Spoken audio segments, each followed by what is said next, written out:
Hello friends, સ્વાગત છે તમારું મારી યુટ્યુબ ચેનલ ધર્મિષ્ઠાની રસોઈમાં। આજે આપણે લોટને ચલાવવાની કે તેને પાથરવાની ઝંઝટ વગર ઇન્સ્ટન્ટ આપણે ખાંડવી બનાવીશું, જે આપણે કડાઈ કે કુકર વગર બનાવીશું। તો આ ખાંડવીનું બેટર બનાવવા માટે સૌથી પહેલાં આપણે મિક્સર જારમાં એક મરચું ઉમેરી દઈશું।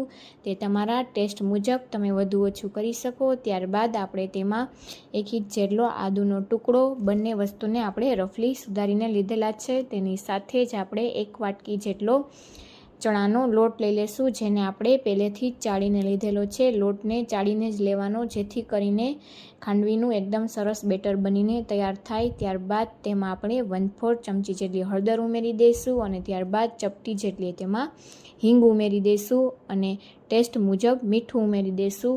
અને આ બધી જ વસ્તુ ઉમેરી તે જ માપથી આપણે વાટકીથી ચણાનો લોટ લીધેલો હતો, તે જ વાટકીના માપથી ફેટેલું દહીં 1 વાટકી લીધેલું છે, તેને ઉમેરી દઈશું। તમે જો દહીં ન લેતા હોય, છાશ લેવાના હો તો તમારે તેની જગ્યાએ 3 વાટકી છાશ લઈ લેવાની। તો હવે આપણે બેટરને પીસીને તૈયાર કરી લીધેલું છે। બેટરને હંમેશા ગાળી જ લેવાનું, જેથી કરીને તેમાં આદુ કે મરચાંની ઝીણી કટકી હોય તો તે ઉપર જ રહી જાય અને આ રીતે આપણે એકદમ સરસ આપણું સ્મૂથ બેટર તૈયાર થઈ જાય। તો આ રીતે આપણે તેને સારી રીતે ગાળી લેવાનું। તો આ રીતે ગળાઈ જાય ત્યારબાદ આપણે તેમાં જે વાટકીના માપથી ચણાનો લોટ લીધેલો છે, તે જ વાટકીના માપથી આપણે પાણી ઉમેરીશું। તો એકદમ ઇઝી માપ છે। 1 વાટકી ચણાના લોટ સામે 1 વાટકી દહીં અને તેની સામે 2 વાટકી જેટલી આપણે પાણી ઉમેરી દઈશું અને છાશ લેતા હોય તો 3 વાટકી છાશ ઉમેરી દેવાની। તો હવે આપણું બેટર છે તે ખાંડવી માટેનું પરફેક્ટ બનીને તૈયાર થઈ ગયું છે। બધી જ વસ્તુને એકદમ સરસ આ રીતે ચલાવીને મિક્સ કરી લેવાની, જેથી કરીને એકદમ સરસ આપણું બેટર બનીને તૈયાર થઈ જાય, બધી જ વસ્તુ સારી રીતે મિક્સ થઈ જાય। તો હવે આપણું બેટર છે તે તૈયાર છે। તો આપણે લોટને ચલાવવાની કોઈ ઝંઝટ નથી, આપણું બેટર બનીને તૈયાર થઈ ગયું છે। હવે આપણે આ રીતે લોખંડનો તવો મૂકી દઈશું અને આપણે તેને એકદમ સારી રીતે ગરમ કરી લેશું અને તેની ઉપર આપણે આ રીતે નોનસ્ટિક તવો મૂકી દઈશું।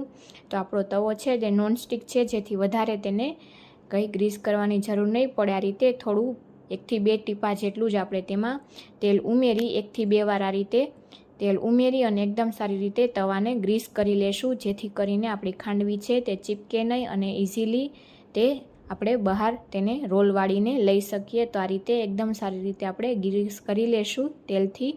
તો ફક્ત 2 ટીપા તેલમાં જ એકદમ સરસ ગ્રીસ થઈ જશે। અને હવે આપણે બેટરને પાથરવાનું છે। તો એકદમ સારી રીતે પહેલાં મિક્સ કરી લેશું બેટરને અને ત્યારબાદ આપણે બેટરને આ રીતે પાથરી દેશું। તો તમારે જે રીતે પતલી કે જાડી ખાંડવી બનાવી હોય એ રીતનું બેટર પાથરવાનું, પરંતુ ખાંડવી ખાવામાં પતલી જ સારી લાગે છે, જેથી આપણે આ રીતે પતલું બેટર છે તે ફેલાવી દઈશું। તો આ રીતે સારી રીતે બેટરને ફેલાવી દઈશું અને તેને ઢાંકીને થવા દઈશું। તો 10 મિનિટ જેવું આપણે તેને ઢાંકીને થવા દઈશું મીડિયમ ફ્લેમ પર। તો મીડિયમ ફ્લેમ પર 10 મિનિટ થવા દઈ અને આપણે આ રીતે તમે જોઈ શકો છો કે તમને ડ્રાય થવા લાગશે, એટલે ખબર પડી જશે કે આપણી ખાંડવી છે તે તૈયાર છે। હવે આપણે એ જ રીતે બીજી ખાંડવીને પણ બીજી આ રીતે નોનસ્ટિક તવા પર તેને ફેલાવી દઈશું બેટર આ રીતે પાથરીને, જેથી કરીને ઝટપટ બનીને તૈયાર થઈ જાય। અને આપણે જે ખાંડવી જે તૈયાર થઈ ગઈ છે તેને આપણે 10 મિનિટ રેસ્ટ આપીશું, એકદમ સાવ ઠંડી થઈ જાય ત્યારબાદ જ આપણે તેના રોલ વાળવાના છે। જો ગરમ ગરમ તમે તેને આ રીતે રોલ વાળશો તો વળશે નહીં। તો આ રીતે બીજી આપણે ત્યાં સુધીમાં બીજી આ રીતે તવા પર ફેલાવી દઈશું અને તેને પણ આપણે ઢાંકીને થવા દઈશું, જેથી કરીને ઝટપટથી આપણી બધી જ ખાંડવી બનીને તૈયાર થઈ જાય। તો તેને પણ આપણે ઢાંકીને થવા દઈશું અને આપણે જે પ્લેટ તૈયાર કરેલી છે તેને આપણે એકદમ સરસ આ રીતે ઠંડી થઈ જાય ત્યારબાદ આપણે તેના રોલ વાળીશું। તો આ રીતે આપણે તેને ચાકુથી કટ કરી લેશું અને તેના રોલ વાળી લેશું। તો એકદમ ઇઝીલી લોટને એકદમ ઝાઝી વાર સુધી ચલાવવાની ઝંઝટ વગર ઝટપટથી ખાંડવી બનીને તૈયાર થઈ જાય છે। તો તમે પણ એકવાર આ રીતે બનાવીને જરૂરથી ટ્રાય કરજો। તો આ રીતે સાઈડમાંથી તેને આપણે પહેલાં હળવેથી આ રીતે ઉથલાવી લેશું, જેથી કરીને એકદમ સરસ આપણે રોલ વળી જાય અને આપણે નોનસ્ટિક તવા પર પાથરેલું હોવાથી ઝટપટથી તેના રોલ પણ વળી જશે, વધારે ઝંઝટ પણ નહીં રહે. તો તમે પણ એકવાર આ ટ્રીકથી બનાવીને ટ્રાય કરજો. તો હવે આપણે તેના આ રીતે રોલ વાળી લેશું. તો જેમ તેને ઠંડી થવા દેશો તેમ રોલ છે તે ઇઝીલી વળીને તૈયાર થઈ જશે. તો આ રીતે આપણે એકદમ ટાઈટ રોલ વાળીને તૈયાર કરી લેશું. તો તમે જોઈ શકો છો કે એકદમ સરસ આપણા રોલ વળીને તૈયાર થઈ જાય છે. તો આ રીતે આપણે બધા જ રોલ વાળીને તૈયાર કરી લેશું. તો છે ને એકદમ ઝટપટ આપણી ખાંડવી બનીને તૈયાર થઈ જાય છે. તો આ જ રીતે આપણે બધા જ રોલ વાળીને પ્લેટમાં લઈ લેશું. તો તમને મારી રેસીપી કેવી લાગી છે તે કોમેન્ટમાં જણાવવાનું ભૂલતા નહીં. અને જો મારા વિડીયો ગમતા હોય તો વિડીયોને લાઈક અને તમારા ફ્રેન્ડ્સ અને ફેમિલીમાં શેર કરજો. તો એ જ રીતે આપણે બીજા રોલને પણ આ રીતે વાળી લેશું. તો આ રીતે હળવે હાથે તેને વાળવાના છે, જેથી કરીને રોલ છે તે તૂટી ન જાય. તો આ રીતે ઝટપટથી આપણા રોલ છે તે ઇઝીલી વળાઈ પણ જશે અને લોટ છે તે જરાય ચીપકશે પણ નહીં. તો એ જ રીતે આપણે તૂટે નહીં એ રીતે આ રીતે રોલ વાળી લેવાના. તો એ રીતે આપણે બધા જ રોલ વાળીને તૈયાર કરી લેશું. તો જેમ તમે આ રીતે હળવા હાથે કરશો તેમ એકદમ ઝટપટથી રોલ બનીને તૈયાર થઈ જશે.